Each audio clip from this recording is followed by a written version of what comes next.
Throughout history, there are moments when a man's survival defies every logical explanation. When witnesses swear to what they saw, yet no one can understand how it occurred. On a remote Georgia plantation in 1847, a wealthy landowner named Baron Wilhelm Vannier devised what he believed would be the perfect punishment for a slave who had embarrassed him in front of distinguished guests.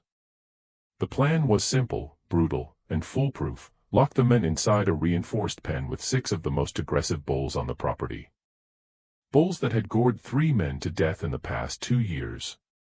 Bulls that attacked anything that moved. The Baron gave explicit orders: the slave would remain there for 3 days without food or water.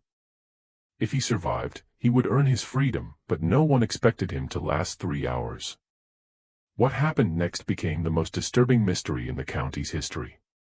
Because when they opened the pen 72 hours later, the slave walked out unharmed. And behind him, all 6 bulls followed like obedient dogs. Not just followed, they refused to leave his side. They became docile, almost protective. And within 2 weeks, 14 more bulls from neighboring properties began appearing at the plantation gates, calm and submissive, seeking only one thing: to be near that man. 20 bulls, all following him, all transformed. The Baron never spoke of it again. 3 months later, he was found dead in his study, the door locked from the inside, his face frozen in an expression of absolute terror. And the slave? He vanished the same night, taking nothing with him except, according to 7 witnesses, a procession of 20 bulls that walked silently behind him into the darkness of the Georgia woods. This is the story of what really happened in that pen, and why to this day no one has ever been able to explain it. Before we continue with the story of Tobias and the 20 bulls that followed him into legend, let me take a moment to ask you something. If you're enjoying this deep dive into one of history's most unsettling mysteries, please consider subscribing to the channel. We bring you stories like this every week, tales that blur the line between documented history and inexplicable phenomena. Hit that like button if you want to see more. And don't forget to turn on notifications so you never miss an episode. Now, let's go back to Georgia, 1847, and discover what truly happened on Baron Vannier's plantation. Georgia in the 1840s was a place where power was measured in land and labor. The plantation system had reached its peak, and men like Baron Wilhelm Vannier represented the absolute authority of that world. Vannier wasn't born in America.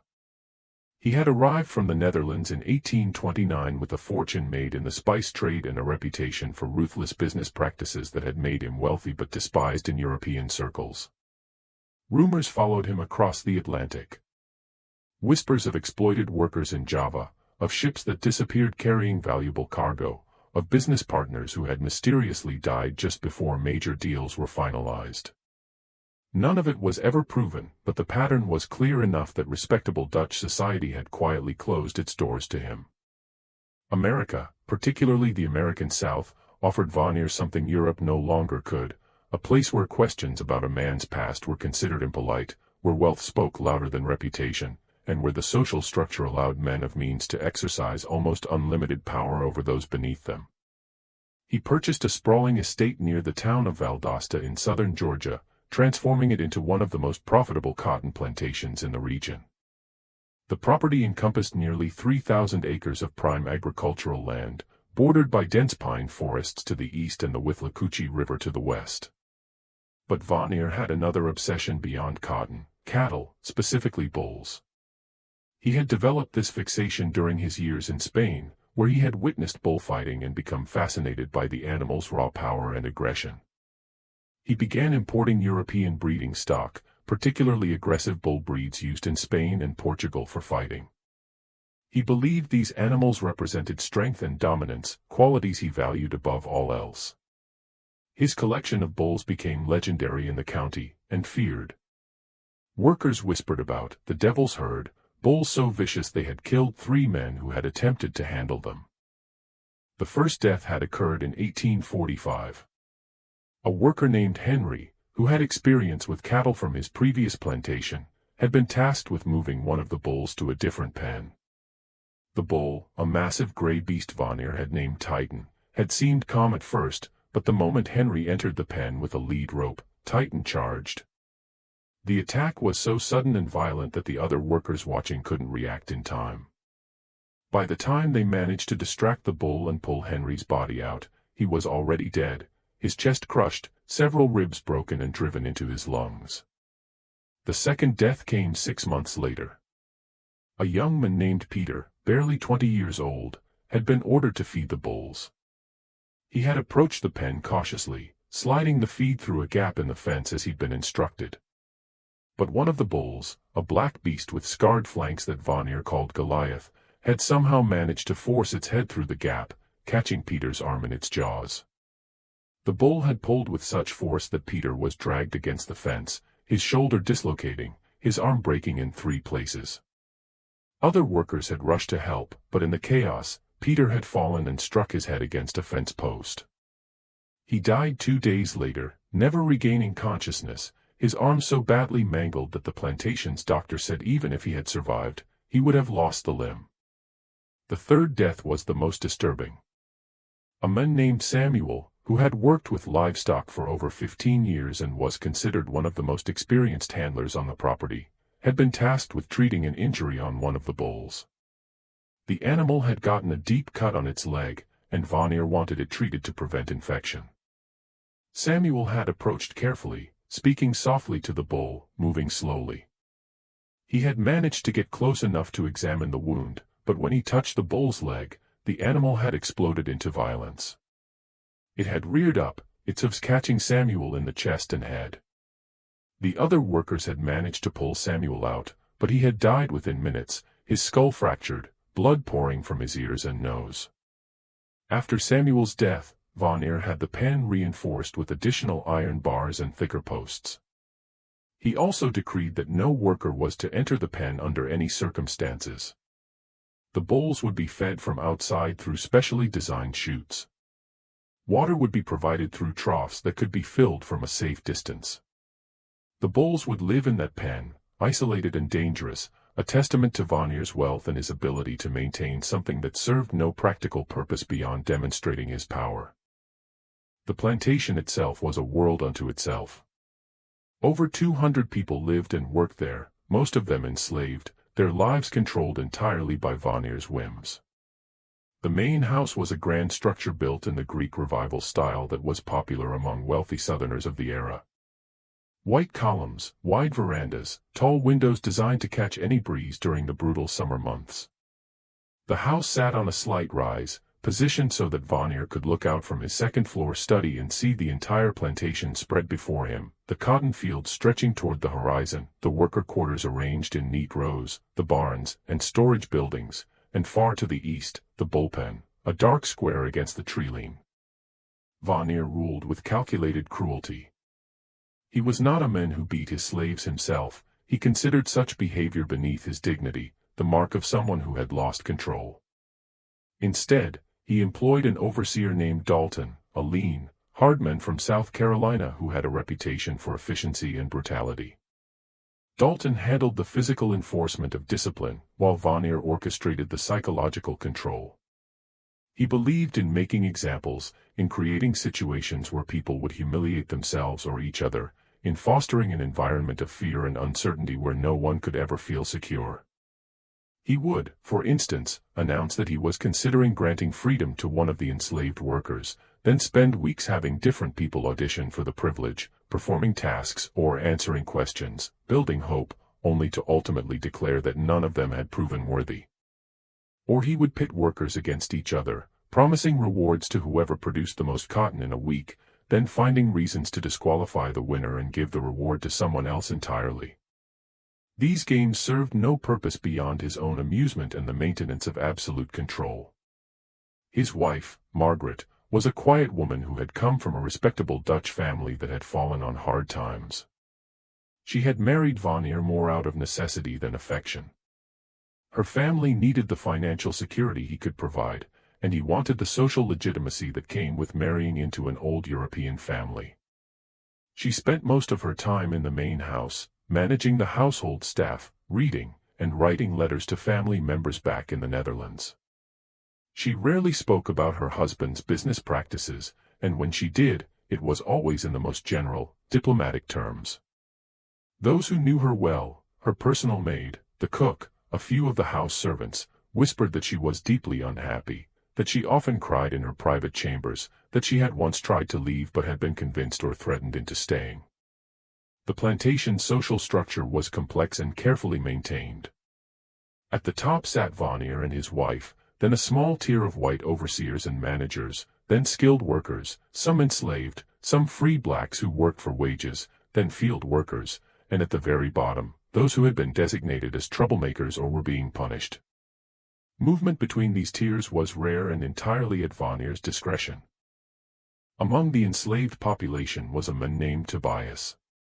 No one knew his age exactly. He appeared to be in his 30s, though his eyes suggested someone much older. He had been purchased at auction in Savannah 5 years earlier, part of a group brought from a plantation in South Carolina that had gone bankrupt after a series of bad harvests and poor investments. The auction records listed him simply as Tobias, male, approximately 30 years, field hand, no known family. But those who had traveled with him from South Carolina told a different story. They said Tobias had been different from the moment they'd known him. He rarely spoke, but when he did, his words carried weight. He had a way of looking at people that made them uncomfortable, as if he could see past whatever face they were presenting to the world and into something deeper. Some of the other enslaved people from South Carolina claimed that Tobias had been born in Africa, that he had been brought over as a child and still remembered the old ways, the old languages, the old beliefs. Others said he had been born in America but had been taught by someone who knew those things. A few whispered that he wasn't entirely human, that he was something else wearing a human shape. But these whispers were always quickly silenced. Such talk was dangerous, the kind of thing that could get people accused of practicing forbidden religions or planning rebellions. What everyone agreed on was that Tobias had a strange gift with animals. Horses that were skittish and difficult to manage would calm in his presence. Dogs that barked at everyone else would sit quietly when he approached. Even wild animals seemed to react differently to him. Workers reported seeing him stand perfectly still in the fields while deer grazed nearby, unafraid, or watching as birds would land on his shoulders and arms as if he were a tree. When Vanier had purchased Tobias, he had initially assigned him to field work. But within a week, the stable master, an older free black man named Marcus, had requested that Tobias be reassigned to work with the horses. Marcus had noticed Tobias's effect on the animals and recognized it as something valuable. Vanier had agreed, always willing to maximize efficiency, and Tobias had been moved to the stables. For 5 years, Tobias had worked there quietly and competently. He cared for the horses, maintained the tack and equipment, and occasionally assisted with other livestock when needed. He lived in a small room attached to the stable, separate from the main worker quarters. This isolation suited him. He spent his evenings alone, and on Sundays, when most of the enslaved population gathered for the supervised religious services Vanier allowed, believing that controlled religion kept people docile, Tobias would disappear into the woods, returning only after dark. Some people found this behavior suspicious. Dalton, the overseer, had questioned Tobias about it several times, demanding to know what he was doing in the woods. Tobias had always given the same answer: walking, thinking, praying. It wasn't enough to punish him for, he wasn't breaking any explicit rules, but it marked him as someone to watch. Marcus, the stable master, was one of the few people Tobias spoke to with any regularity. Marcus was in his 60s, a man who had been born into slavery but had purchased his freedom 20 years earlier through a combination of saved wages and a generous loan from a Quaker merchant who opposed slavery. He had chosen to stay in the South and work for wages, sending money to family members who were still enslaved, hoping to eventually buy their freedom as well. He was a careful man, someone who had learned to navigate the dangerous waters of Southern society without making waves. Marcus had tried on several occasions to draw Tobias out, to learn more about him, but Tobias remained guarded. The most Marcus had ever gotten from him was a single conversation. Late one night, when both men were working in the stable, treating a horse that had developed a bad cough. "You've got a gift," Marcus had said, watching as Tobias held his hand on the horse's neck, the animal's breathing gradually steadying. "I've been around horses my whole life, and I've never seen anyone with a touch like yours." Tobias had been silent for a long moment. Then he'd said quietly, "It's not a gift. It's understanding." "Understanding what?" "That they're not so different from us. They feel fear.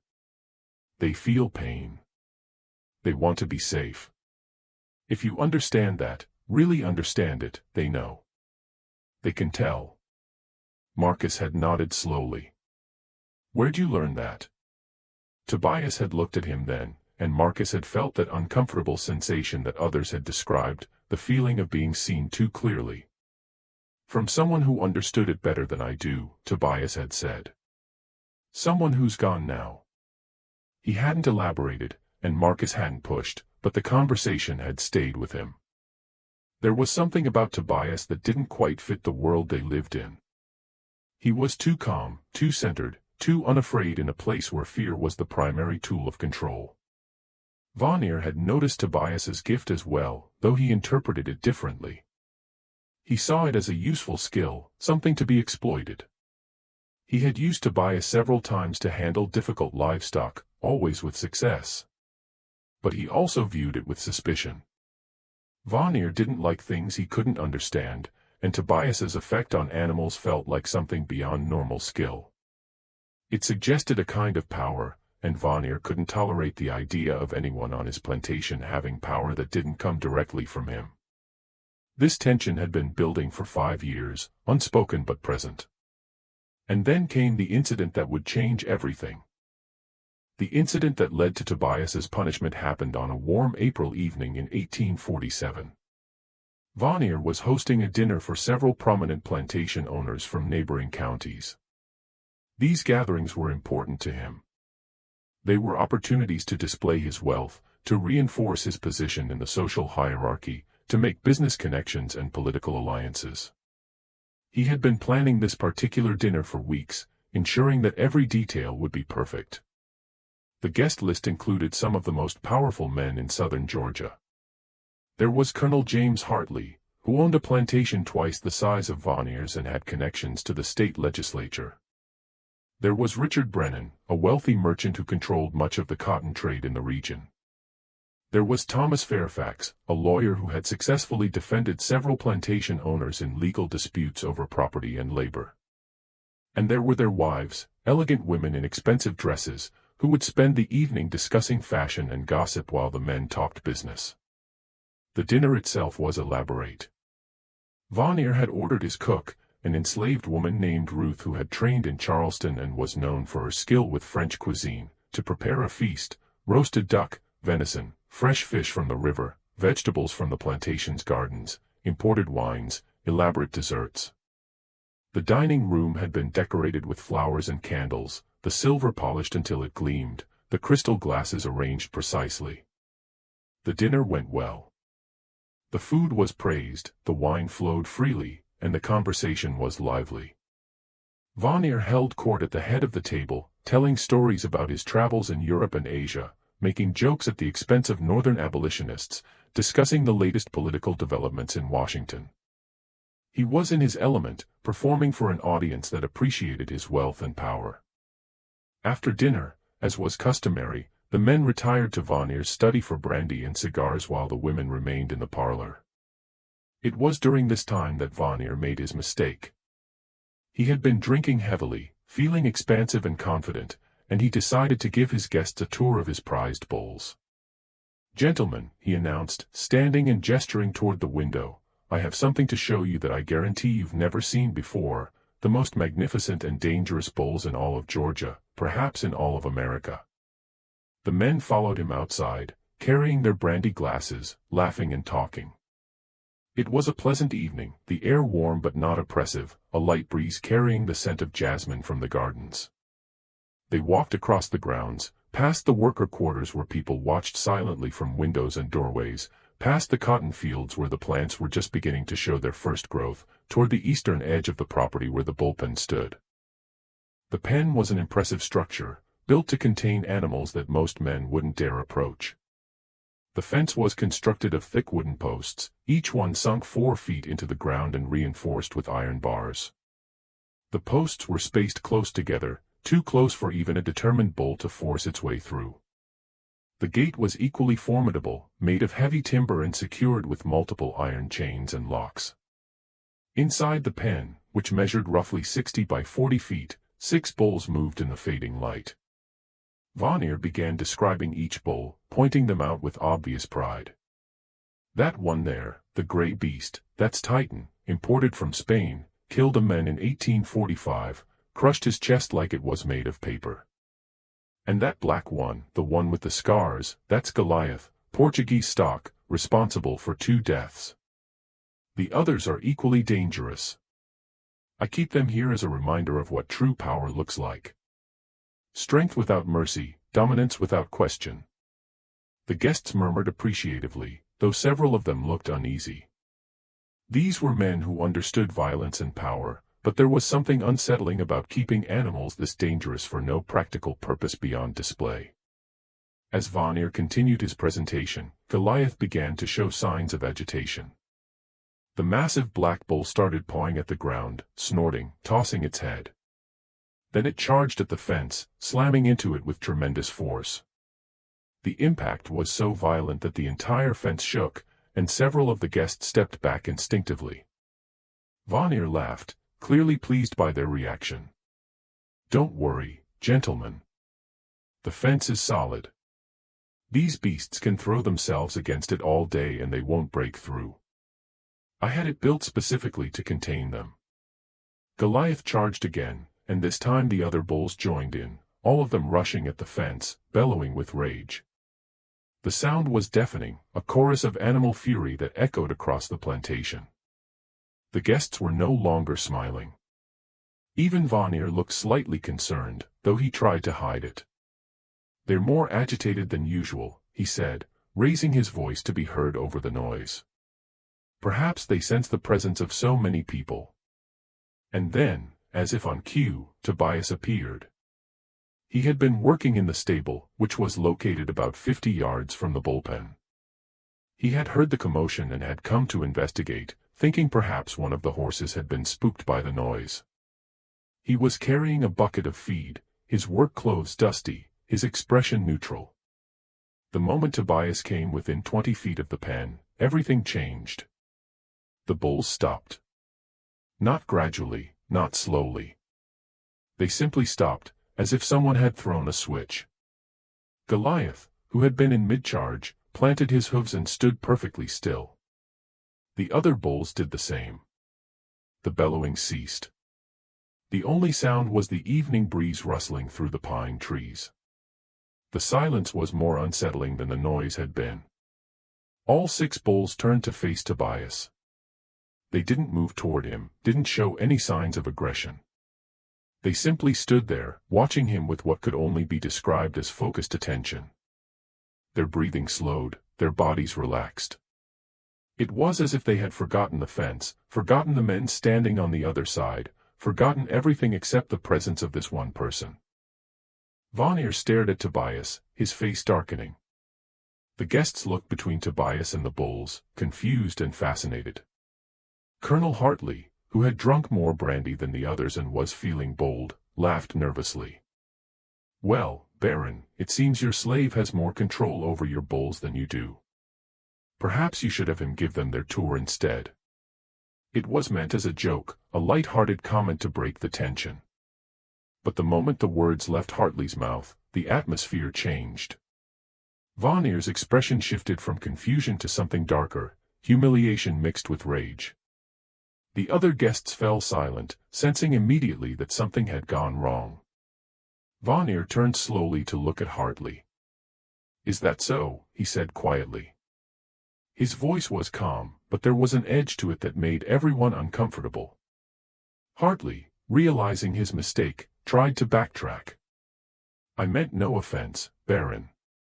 I was simply commenting on the remarkable effect your man seems to have on the animals. It's quite impressive, really. But the damage was done." Vanir had been embarrassed in front of his peers. His authority questioned, his power diminished, and he had been embarrassed by a slave, someone who was supposed to be beneath notice, beneath consideration. This was intolerable. Vanir looked at Tobias, who had frozen in place, understanding immediately that something terrible had just been set in motion. Tobias's face remained neutral, but his eyes showed a flicker of something, not fear exactly, but recognition. He knew what was coming. "Tobias," Vanir said, his voice carrying across the distance between them. "Come here." Tobias set down his bucket and walked slowly toward the group of men. He kept his eyes down, his posture submissive, playing the role that was expected of him. But everyone watching could sense that it was a performance, that beneath the surface, Tobias was something other than what he appeared to be. When Tobias reached the fence, Vanir studied him for a long moment. The bulls remained calm, still watching Tobias, still ignoring everything else. "You have a gift with animals," Vanir said. It wasn't a question. "I work with them, sir," Tobias replied quietly. "I've learned their ways." "Learned their ways," Vanir repeated, his tone mocking. "How modest. Colonel Hartley here seems to think you have more control over my bulls than I do. What do you think about that?" Tobias said nothing. There was no safe answer to that question. Vanir smiled, but it didn't reach his eyes. "I think we should test that theory.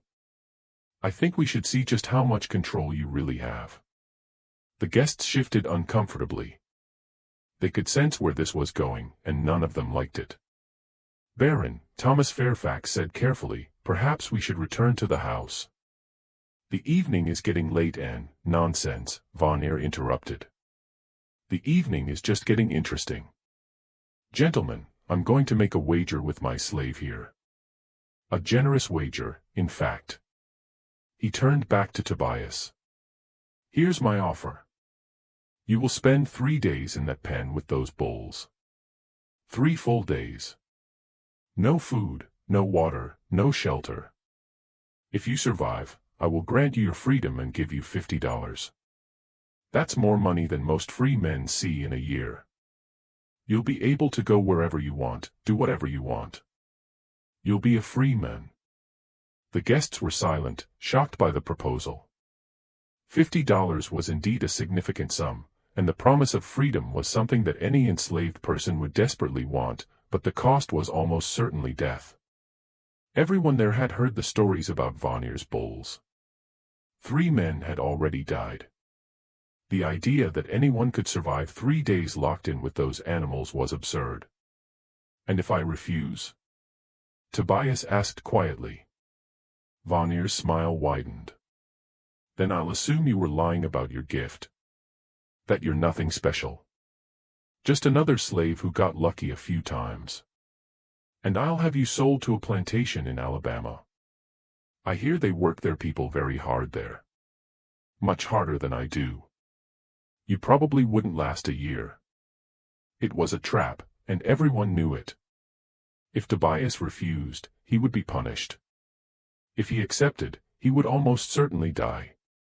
But there was a third option, one that Vanir hadn't considered: Tobias might actually survive. And if he did, Vanir would be forced to honor his word in front of witnesses or risk losing face among his peers. Tobias looked at the bulls, still standing calmly in the pen, still watching him.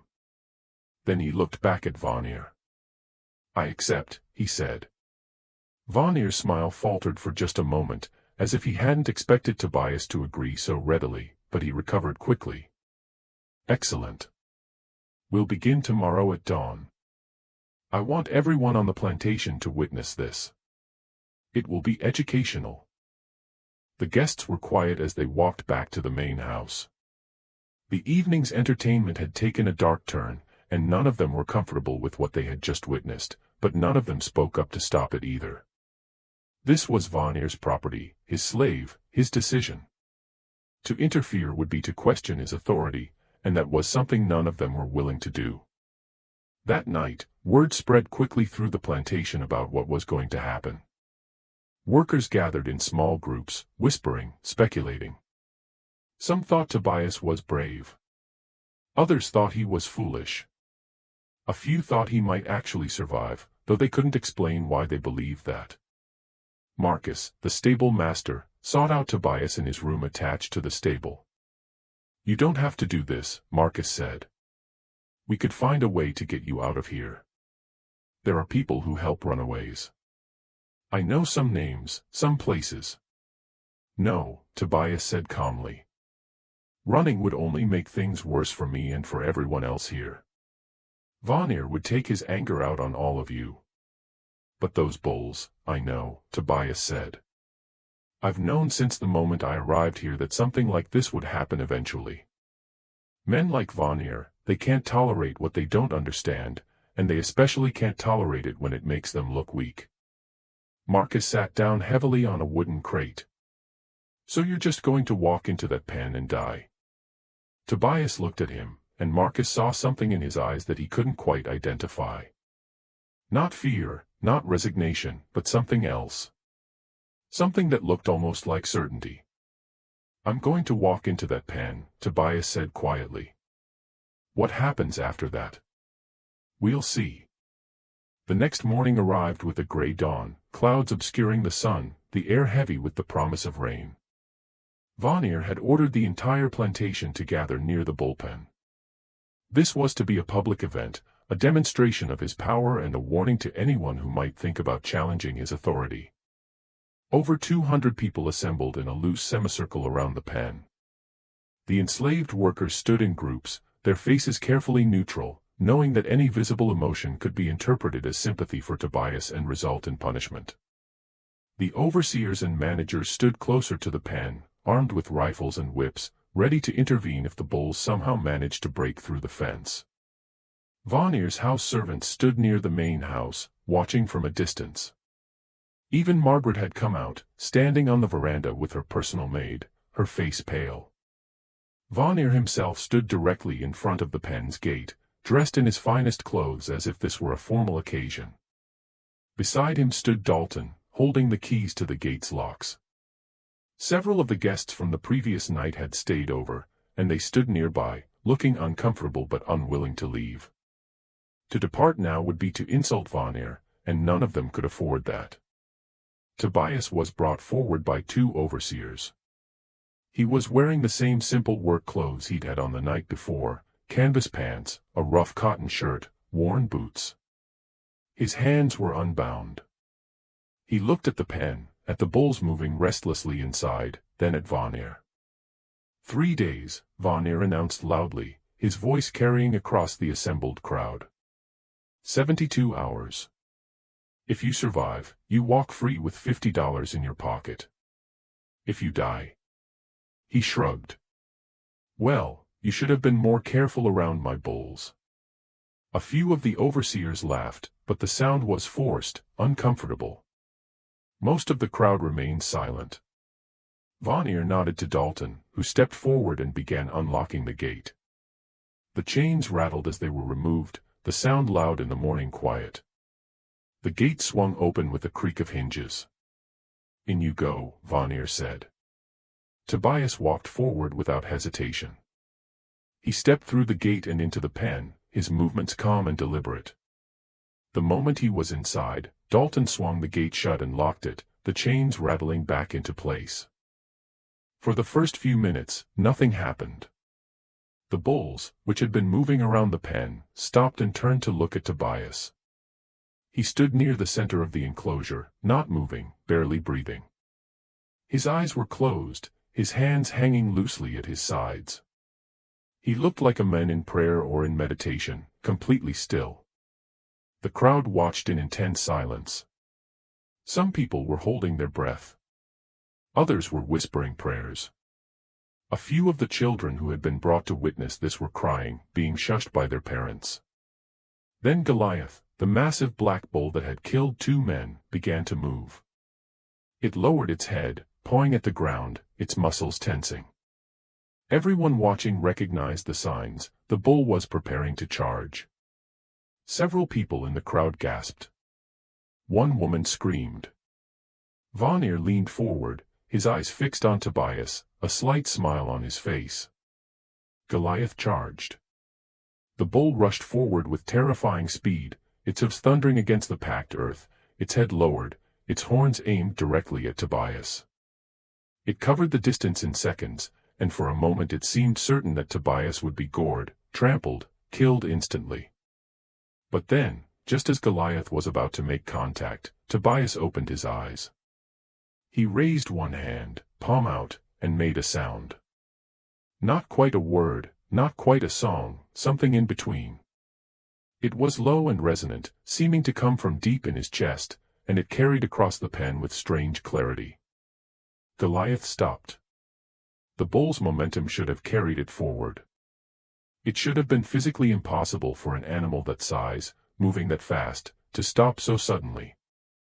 But Goliath planted its hooves and stood perfectly still, 3 feet away from Tobias, breathing heavily, staring at him with dark, liquid eyes. The crowd erupted in shocked murmurs. Vanir's smile disappeared. He took a step closer to the fence, his hands gripping the iron bars. The other 5 bulls approached slowly, forming a loose circle around Tobias and Goliath. They didn't charge. They didn't threaten. They simply moved closer, their heads lowered, their eyes fixed on Tobias. Tobias stood there for a long moment, his hand still raised, that strange sound still emanating from him. Then, slowly, he lowered his hand and took a single step toward Goliath. The bull didn't move. Tobias took another step, and another, until he was standing directly in front of the massive animal. He reached out and placed his hand on Goliath's forehead, right between the bull's eyes. The effect was immediate and profound. Goliath's entire body seemed to relax. The tension drained from its muscles. Its breathing slowed and deepened. The bull closed its eyes, leaning slightly into Tobias's touch like a dog being petted by its owner. The other bulls moved closer, surrounding Tobias in a tight circle, but there was no aggression in their movements. They were calm, almost gentle, their massive bodies moving with careful precision to avoid bumping into each other or into Tobias. Vanir stared at the scene, his face pale, his jaw clenched. This wasn't what he had expected. This wasn't what was supposed to happen. The bulls were supposed to kill Tobias within hours, if not minutes. Instead, they were acting like pets, like domesticated animals that had known Tobias their entire lives. "Give it time," Vanir muttered, more to himself than to anyone else. "They'll turn on him when he sleeps, when he shows weakness. They'll kill him then." But as the hours passed, it became clear that wasn't going to happen. Tobias remained in the center of the pen, sometimes standing, sometimes sitting cross-legged on the ground, sometimes walking slowly in small circles. The bulls stayed near him, maintaining a respectful distance of a few feet but never leaving. They didn't show any signs of aggression. They didn't charge the fence. They didn't fight with each other. They simply existed in that space with Tobias, calm and focused. By midday, most of the crowd had dispersed, returning to their work. Vanir had ordered that someone must watch the pen at all times, and workers took turns standing guard, reporting back on what they observed, but there was little to report. Tobias and the bulls remained in their strange tableau hour after hour as the sun moved across the sky. Vanir visited the pen 3 times that first day, standing at the fence, staring at Tobias with an expression that grew darker each time. He didn't speak. He just watched, his hands gripping the iron bars until his knuckles turned white. That night, as darkness fell, lanterns were lit around the pen so the guards could continue their watch. Tobias finally sat down, settling himself in the center of the pen with his back straight and his legs crossed.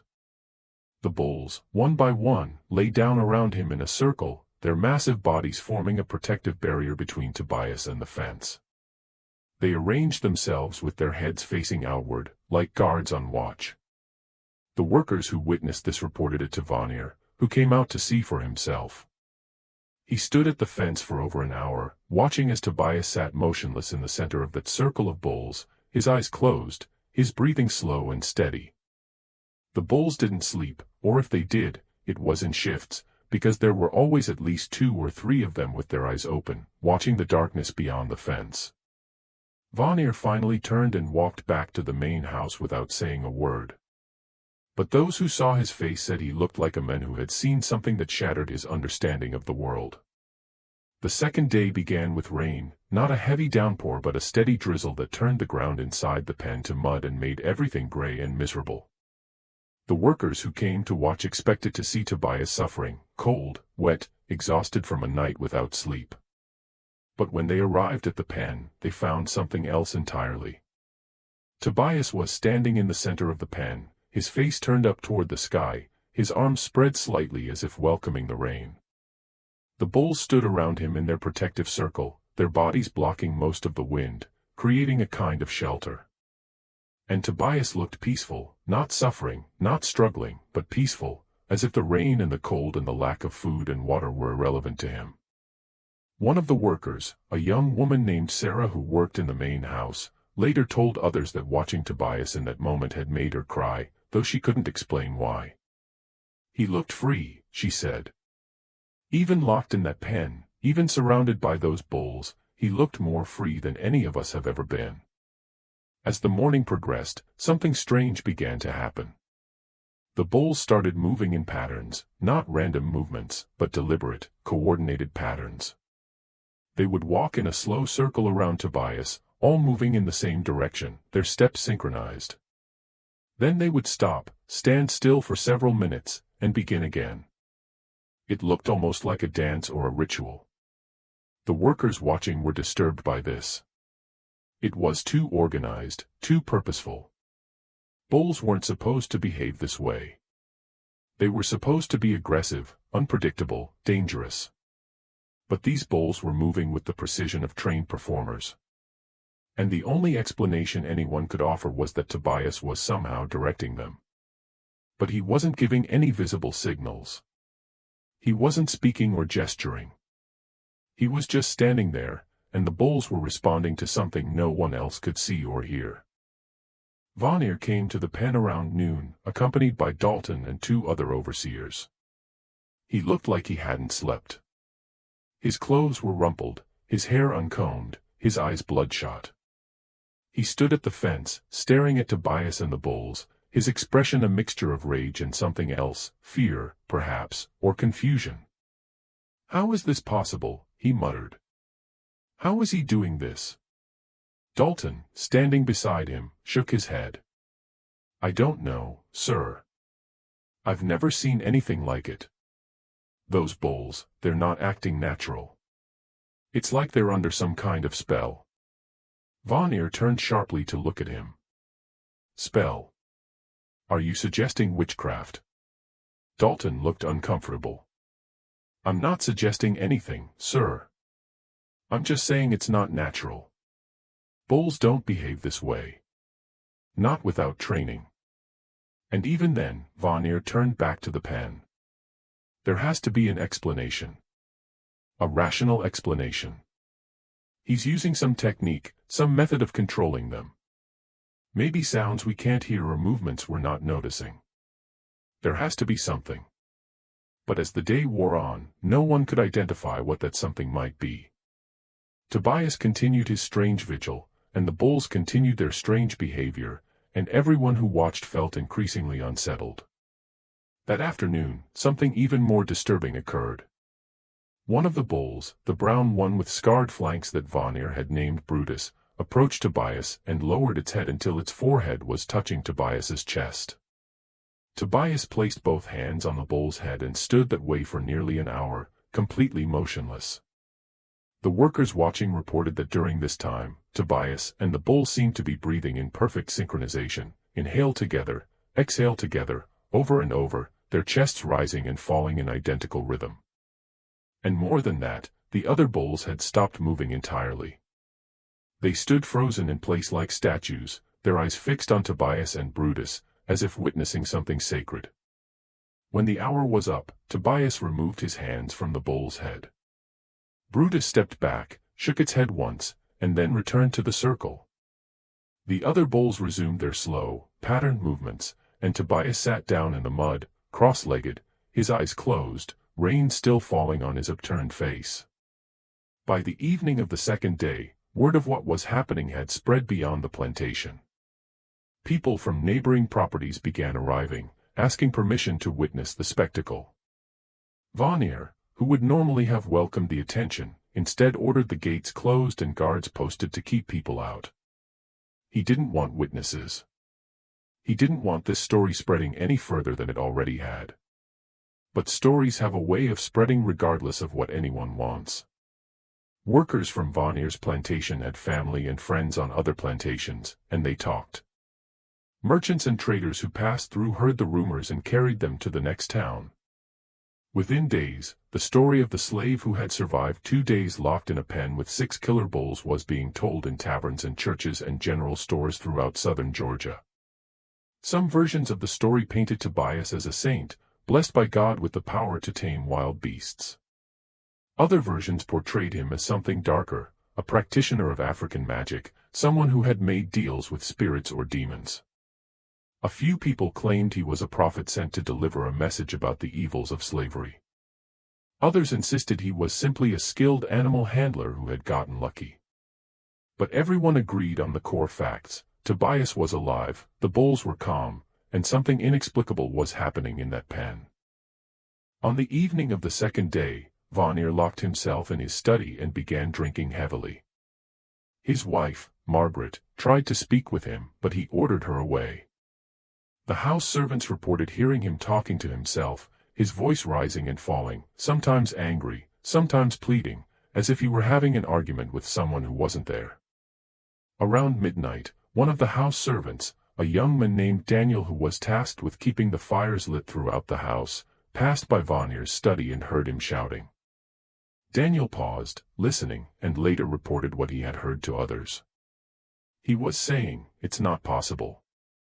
It's not possible," over and over, Daniel said. And then he said something about the bulls being his, about how he owned them, how he controlled them. And then he said, "He's taking them from me. He's taking everything from me." And he sounded scared. I've never heard the Baron sound scared before. The third day dawned clear and bright, the rain having passed during the night.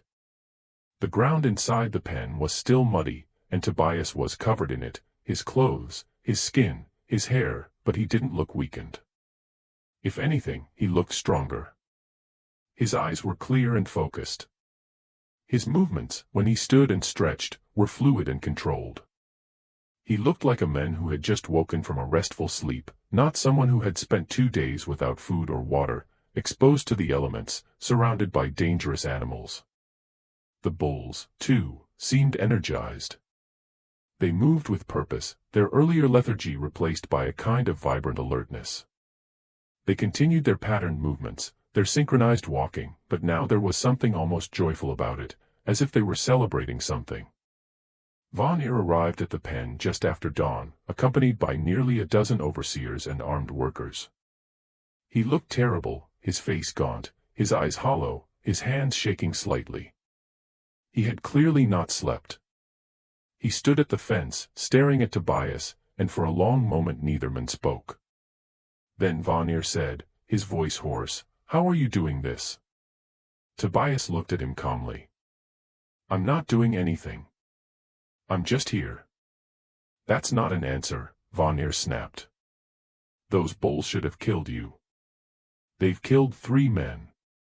They're dangerous, unpredictable, violent. But they're treating you like they trust me," Tobias suggested quietly. Vanier's face twisted with rage. "You're using some trick, some technique. Tell me what it is." Tobias was silent for a moment, then he said, "There's no trick. I just understand them, and they understand me." "That's impossible." "Is it?" Tobias asked. "Or is it just something you've never bothered to learn?" The comment hit Vanier like a physical blow. His face went pale, then flushed red with anger. "You dare speak to me that way? You're a slave. You're property. You're nothing." Tobias met his gaze steadily. "If I'm nothing, then why are you so afraid of what's happening here? Vanir opened his mouth to respond, but no words came out. He stood there trembling with rage and something else, that fear that had been growing in him since this whole ordeal began. Finally, he turned and walked away without another word, leaving the overseer standing awkwardly by the fence. As the morning progressed, something unprecedented began to happen. Workers on the eastern edge of the plantation, near the boundary with the neighboring property, reported hearing strange sounds, the bellowing of bulls, but not aggressive or distressed. It sounded almost like calling, like the bulls were communicating with each other across distances. By midday, the reports had become more specific. Bulls from the neighboring plantation, owned by a man named Hutchinson, had broken through their fence and were moving toward Vanir's property. Not running, not stampeding, walking with purpose, as if drawn by something they couldn't resist.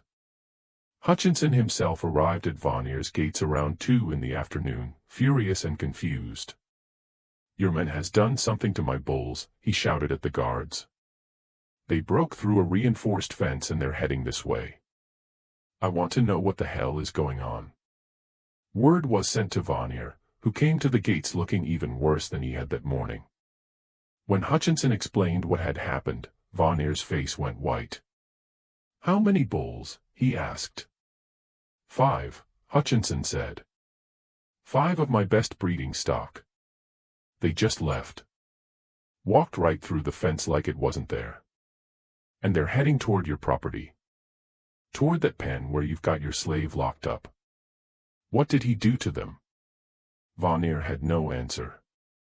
He ordered his overseers to try to intercept the bulls, to drive them back to Hutchinson's property. But when the overseers found the bulls, 5 massive animals walking in a loose group through the pine forest, they couldn't turn them. The bulls ignored the overseers' shouts and whips. They simply kept walking, their eyes fixed on something in the distance, something only they could see. By late afternoon, the 5 bulls had reached Vanir's plantation and were standing at the gates, calm and patient, waiting. Workers tried to approach them to lead them away, but the bulls wouldn't move. They just stood there, their attention focused on the distant bullpen where Tobias remained. And they weren't alone. Throughout the afternoon and evening, more bulls arrived, 3 from a plantation to the south owned by a man named Crawford, 4 from a property to the west belonging to a widow named Mrs. Pembroke, 2 from a small farm to the north. They came from different directions, different properties, but they all ended up in the same place, standing outside Vanir's gates, waiting. By nightfall, 14 bulls from neighboring properties had gathered. They stood in a loose group, not fighting with each other, not showing any aggression, just waiting.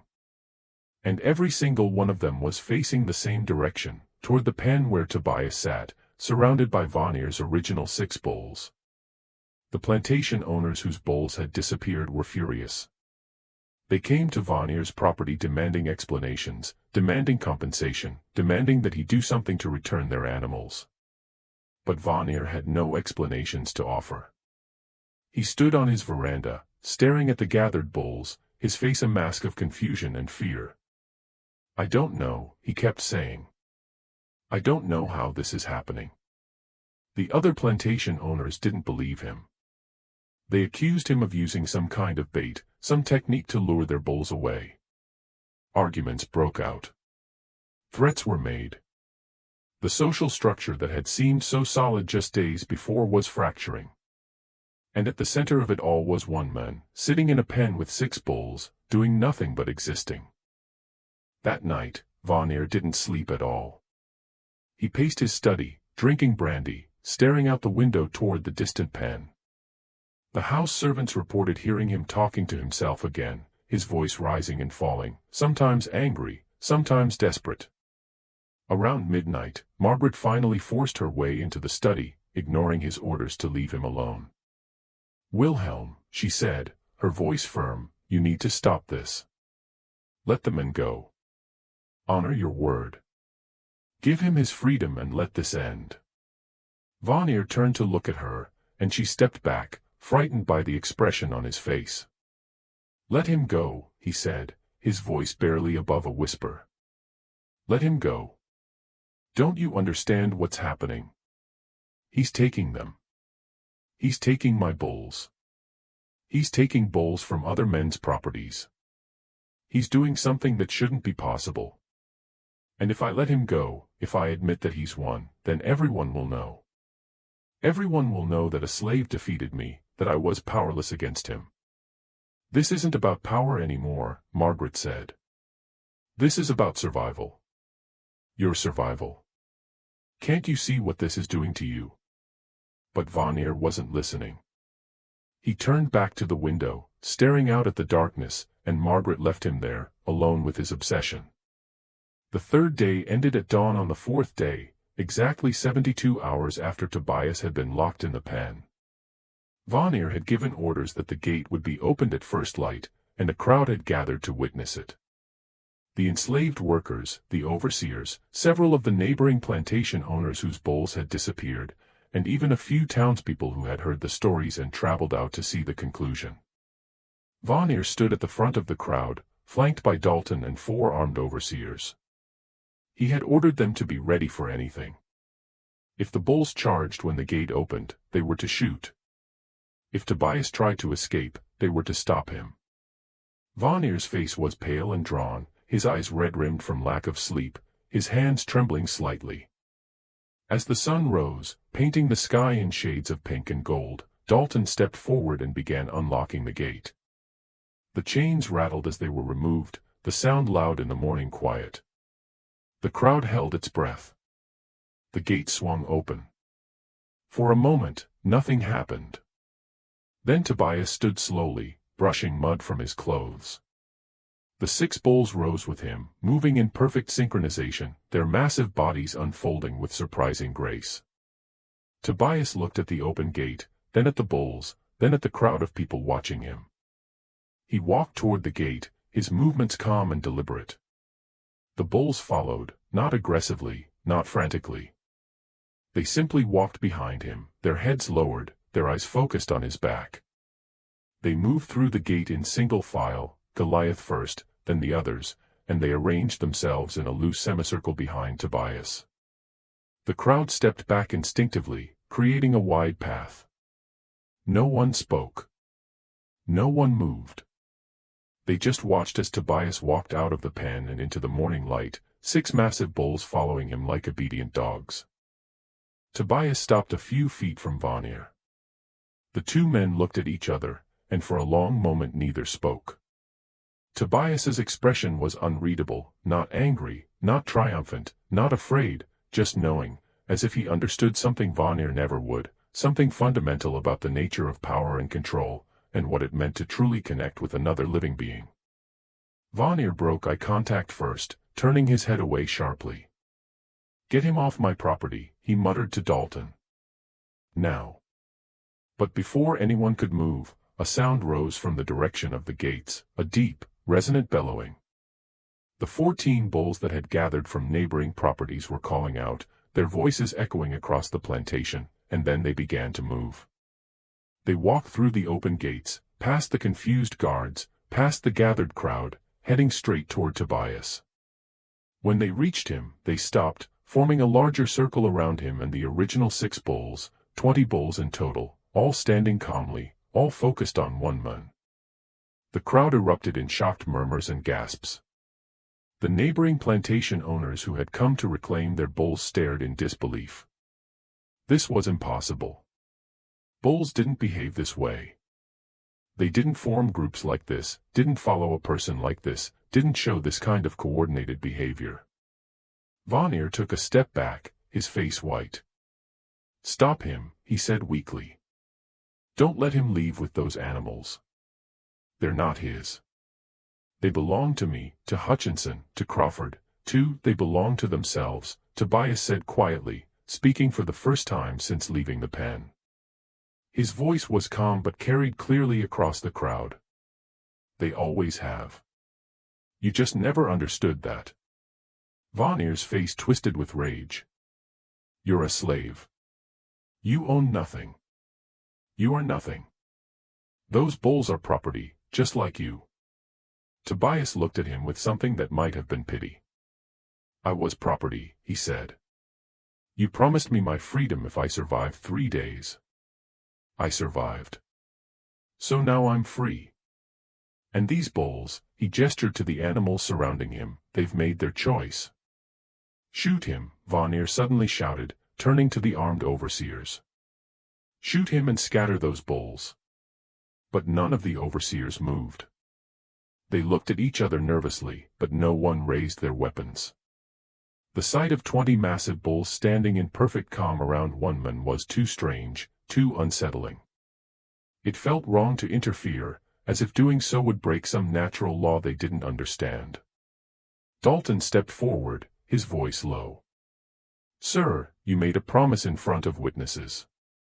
If we break that promise now, your word will mean nothing. Every man here will know you can't be trusted. Vanir looked around at the crowd, at the neighboring plantation owners watching him, at his own workers who had witnessed his promise. He was trapped. If he honored his word, he lost face by allowing a slave to defeat him. If he broke his word, he lost face by proving himself untrustworthy. There was no way out that didn't damage his reputation and authority. Finally, his shoulders sagged. Fine, he said, his voice barely audible. Take your freedom. Take the $50 and get off my property. I never want to see you again. Tobias nodded slowly. I'll need the money in writing. A document stating that I'm free, signed by you, witnessed by these men. Otherwise, I'll be captured as a runaway the moment I leave here.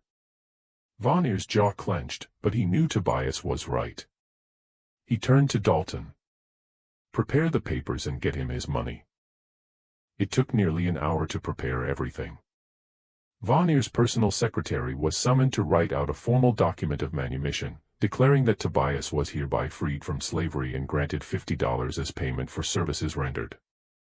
Vanir signed it with a shaking hand, and 3 of the neighboring plantation owners signed as witnesses, their expressions ranging from confusion to fascination.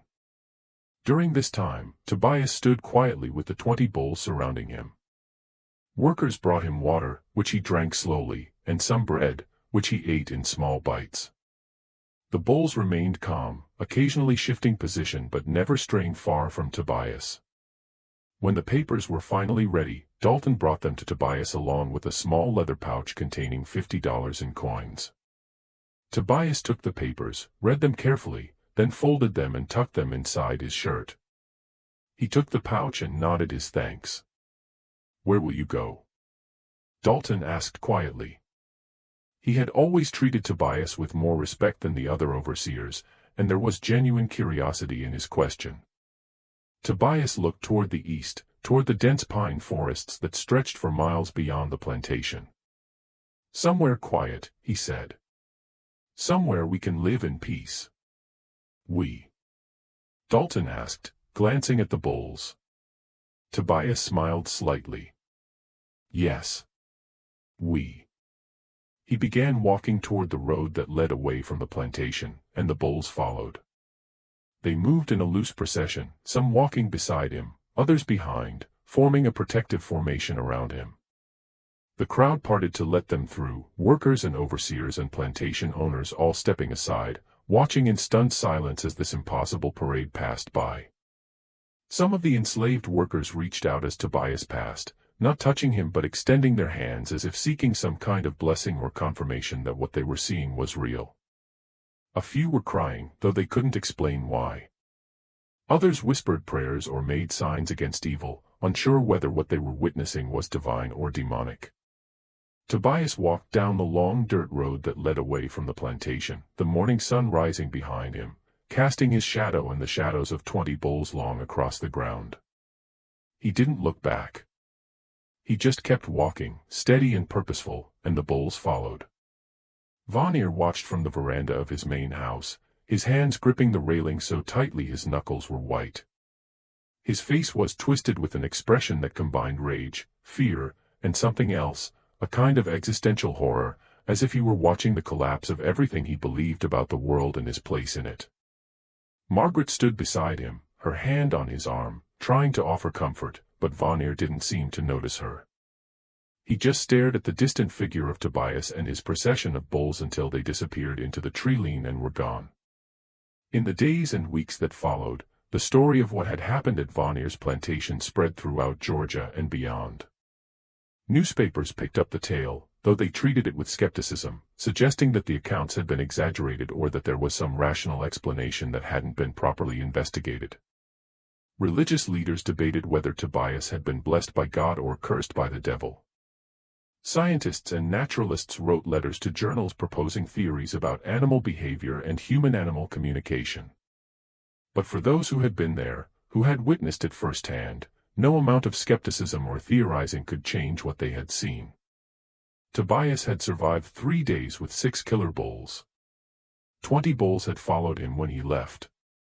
These were facts, documented by dozens of witnesses, and no one could explain them away. The neighboring plantation owners whose bulls had disappeared were furious with Vanier. They demanded compensation for their lost animals, claiming that he had somehow lured them away or that his slave had used some technique to steal them. Vanier refused to pay, insisting that he had nothing to do with it, that the bulls had left of their own accord. The disputes escalated into lawsuits that would drag on for years, draining Vanier's finances and destroying his relationships with his peers. The social consequences were even worse. Vanier's reputation was shattered. The story of how a slave had defeated him, had survived his punishment, and walked away free with 20 bulls following him became a source of mockery and gossip throughout the region. Other plantation owners began to question his judgment, his authority, his competence. Invitations to social gatherings dried up. Business deals fell through. He became isolated, a man who had lost the respect of his peers. But the worst effects were psychological. Vanier became obsessed with understanding what had happened. He spent hours in his study reading books about animal behavior, about African religions and folk practices, about anything that might explain Tobias's gift.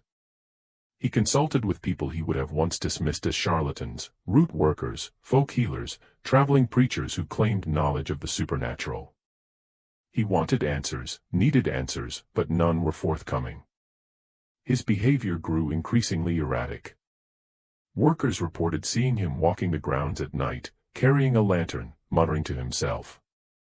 He would stand by the empty bullpen for hours, staring at the ground where Tobias had sat, as if searching for some clue written in the mud. He stopped sleeping regularly, stopped eating properly, stopped maintaining the careful facade of control that had defined his public persona. Margaret tried to help him, tried to convince him to let it go, to move on. But Vanier couldn't. He had built his entire identity around the idea of control, control over his property, his workers, his animals, his world. And Tobias had shattered that illusion completely. If one man could do what Tobias had done, if the natural order could be disrupted so easily, then what did that say about Vanier's power? What did it say about the entire system he had built his life around? The plantation's productivity declined sharply.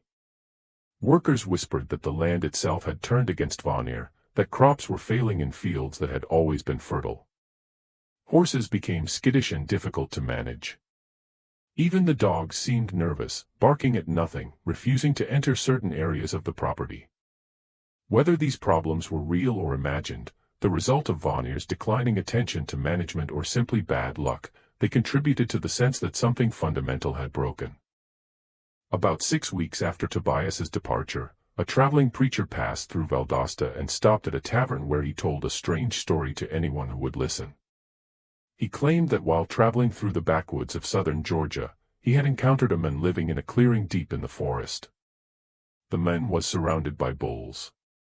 The preacher counted at least 20, and they lived together in what could only be described as harmony. The bulls grazed peacefully, the preacher said, his hands shaking as he recounted the story, and the men moved among them without fear. I tried to approach to offer Christian guidance, but the men looked at me with eyes that seemed to see through me, and I felt such overwhelming unease that I turned and fled. It wasn't natural. That man, he wasn't right. And those bulls, they watched me like they were guarding him, like they would kill for him if he asked. When Vanier heard this story, and he heard it quickly, as gossip traveled fast, he became convinced that Tobias was practicing some form of dark art in the woods. He began making plans to find him, to confront him, to somehow undo whatever had been done. He talked about organizing a search party, about offering rewards for information, about forcing Tobias to explain his methods. But these plans never materialized. Vanir's mental state continued to deteriorate. He began experiencing what he described as visions, seeing bulls standing outside his windows at night, hearing their breathing, feeling their eyes on him even when he was alone in locked rooms. His wife and servants tried to convince him that these were hallucinations, products of stress and lack of sleep, but Vanir insisted they were real. "He's watching me," Vanir would say, staring out his study window into the darkness. "Tobias. He's out there with those bulls, and he's watching me. He knows what I'm thinking. He knows what I'm planning. He won't let me rest." 3 months after Tobias's departure, on a humid July night, Baron Wilhelm Vanir locked himself in his study. He told Margaret he was not to be disturbed, that he had important business matters to attend to. She had heard this before and knew better than to argue. She retired to her chambers, and the house settled into its usual nighttime quiet. The next morning, when the household staff knocked on the study door to bring breakfast, there was no answer. They knocked again, louder. Still nothing. Dalton was summoned. He tried the door and found it locked from the inside. He called out to Vanir. Silence. Growing concerned, Dalton ordered the door broken down. It took 3 men with a heavy beam to finally splinter the lock and force the door open. What they found inside would haunt everyone present for the rest of their lives. Baron Wilhelm Vanir sat in his chair behind his desk, slumped forward, his head resting on his arms. At first, they thought he had simply fallen asleep. But when Dalton approached and touched his shoulder, the body was cold and stiff. Vanir had been dead for hours. There were no signs of violence, no wounds, no blood, no indication of poison or struggle. The room was exactly as it always was, books on shelves, papers on the desk, a half-empty glass of brandy sitting nearby. The windows were closed and locked from the inside. The door had been locked from the inside. There was no way anyone could have entered or left. But it was Vanir's face that disturbed them most. His eyes were wide open, staring at something only he could see. His mouth was frozen in a silent scream. His hands were clenched so tightly that his fingernails had drawn blood from his palms. Every muscle in his face was contorted in an expression of absolute, overwhelming terror. The doctor who examined the body could find no cause of death. The heart had simply stopped. "It's as if," the doctor said carefully, choosing his words, "he was literally frightened to death. As if he saw something so terrifying that his heart couldn't withstand it." On the desk, beneath Vanir's arm, they found a piece of paper. It was covered in frantic handwriting, barely legible. The words scrawled in desperate haste. Dalton picked it up and read it aloud to the others present. "They're here.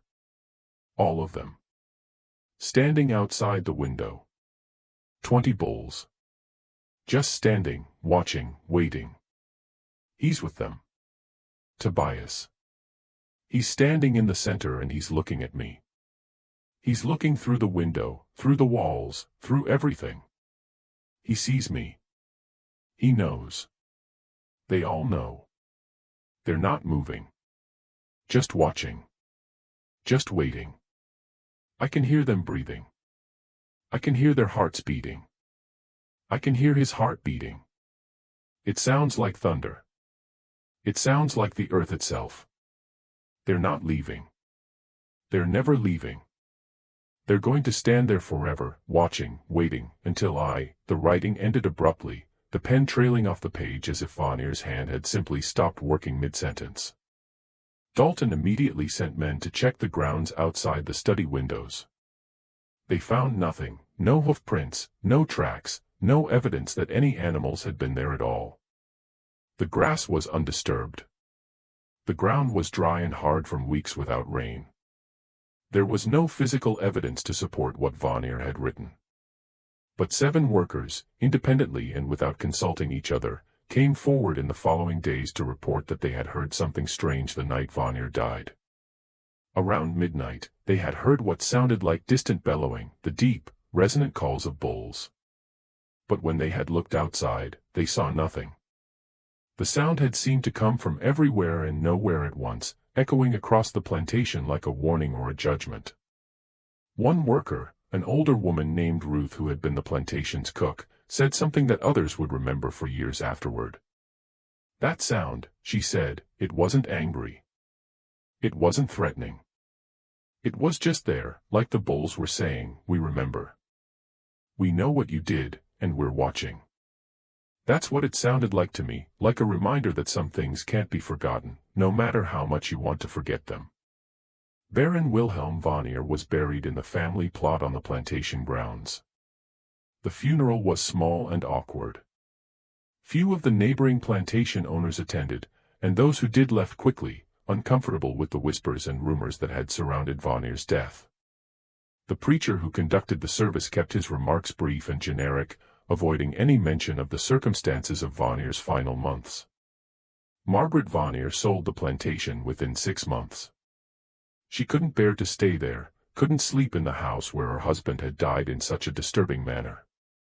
She returned to the Netherlands with what remained of the family fortune, which had been significantly depleted by lawsuits and declining productivity.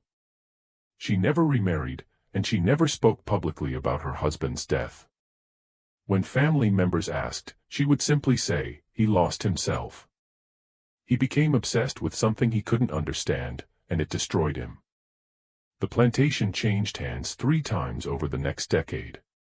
Each new owner reported strange difficulties, crop failures, livestock dying mysteriously, workers refusing to stay after dark, an overall sense of unease that pervaded the property.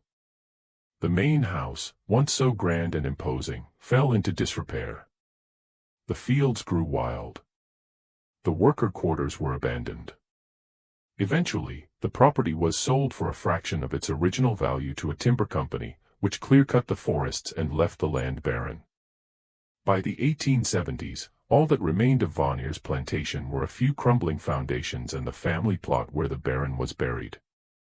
Even that eventually disappeared, overgrown by vegetation, the headstones toppled and broken, the names worn away by weather and time. As for Tobias, he was never seen again. Not by anyone who could be considered a reliable witness. But stories persisted, passed down through generations. Each version slightly different, but all containing certain consistent elements. Travelers passing through the deep woods of southern Georgia occasionally reported encountering a man living among bulls in remote clearings. The descriptions varied. Some said he was young, others said he was old, some said he was black, others said his skin had taken on a strange weathered quality that made his race difficult to determine. But certain details remained consistent. The man was always calm, always silent, and the bulls that surrounded him were always peaceful, almost reverent in his presence. Some said he had built a life in the wilderness, free from the world of plantations and bondage, living in harmony with creatures that others feared. Others claimed he was a ghost, a spirit that had never truly left the mortal world, doomed to wander with his strange companions for eternity. A few whispered that he had become something more than human, that his time in the bullpen had transformed him into a kind of guardian spirit for all animals that suffered under human cruelty. There was one account, recorded in a journal kept by a surveyor named Thomas Whitley in 1851, that stands out among all the others. Whitley was mapping territory in the remote backcountry when he came across a clearing he described as unnaturally perfect, a circle of grass surrounded by dense forest, as if the trees themselves had decided not to grow there. In the center of the clearing, he saw a man sitting cross-legged on the ground, surrounded by bulls. Whitley counted 23 of them. The men looked up as Whitley approached, and Whitley wrote that he felt an overwhelming compulsion to stop walking, to go no further. His eyes, Whitley wrote, were not the eyes of a man who had suffered. They were the eyes of someone who had transcended suffering entirely, who had found something beyond it. I cannot explain what I felt in that moment, only that I understood without words that I was not welcome. Not because he bore me ill will, but because I did not belong in that space. It was his world, and I was merely passing through. The bulls watched me with the same calm attention, and I knew with absolute certainty that if I took another step forward, they would stop me. Not violently necessarily, but they would stop me. So I turned and left. Whitley never returned to that clearing, and when he tried to find it again years later using his own maps, he could not locate it. The clearing, he concluded, had either never existed or had ceased to exist the moment he left. The story of Tobias and the 20 bulls became a legend in southern Georgia, passed down through generations. It was told in different ways depending on who was telling it and who was listening. To enslaved people and their descendants, it became a story of resistance and transcendence, proof that even in the darkest circumstances, there were ways to maintain dignity and power.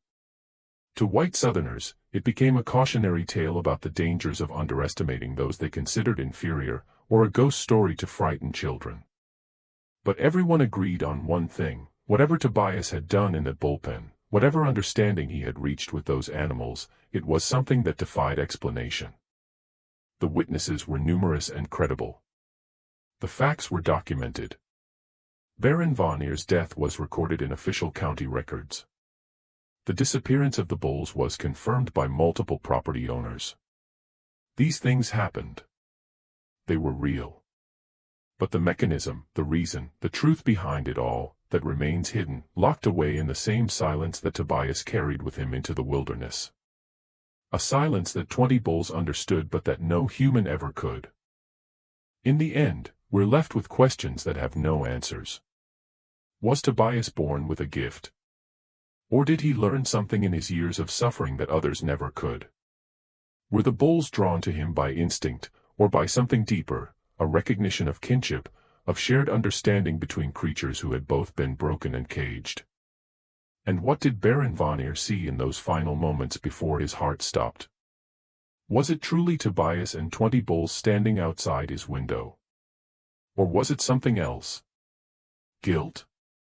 Fear? The weight of his own cruelty manifesting as a vision he could not escape? Was it a hallucination born of stress and obsession? Or was it something more?